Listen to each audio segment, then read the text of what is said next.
खड़े मैं बाबा तोरे आरती करत हूँ। नरियर पान मलाई हूँ, नरियर पान मलाई हूँ।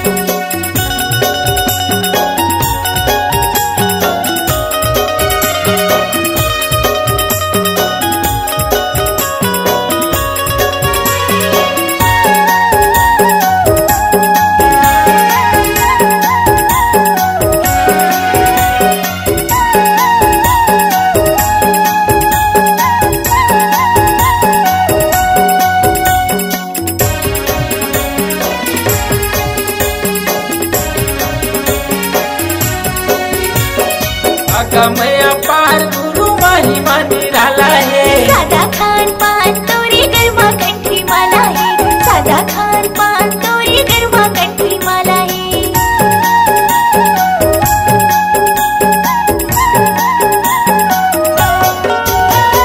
कीरत में जन्म लिए महबू के लाला है। मीठे जुबान तोरे बहे निर्मल धारा है, मीठे जुबान तोरे बहे निर्मल धारा है। बोले गदिया में गुरु बाबा हो, जूते जलाए हो। पूरे हृदय में गुरु बाबा हो, तोरे रूप सिर जाए हो।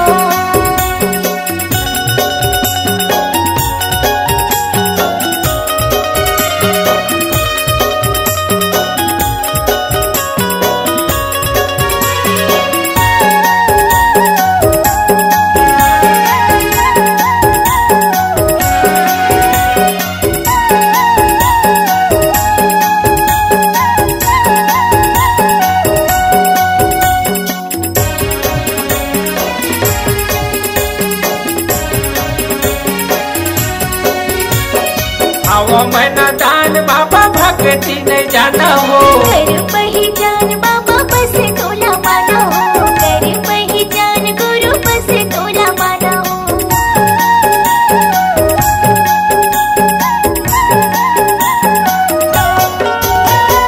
चौका भजन मंगल पंथी लगाओ हो। जाके तुर चरण माँ बाबा पाठ नवावा हो, जाके तुर चरण माँ गुरु पाठ नवावा हो। पूरे चरण में गुरु बाबा हो, तन मन बिसराए हो। पूरे हृदय में गुरु ज्ञानी हो, तोरे रूप सिर जाए हो। मन से तोरे भजन करत हूँ, खड़े मैं बाबा तोरे आरती करत हूँ। मन से तोरे भजन करत हूँ, खड़े मैं बाबा तोरे आरती करत हूँ। नरियर पान मलाई हूँ, नरियर पान मलाई हूँ। पूरे अंगना में गुरु बाबा हो, जैसे थाम गड़ाई हो।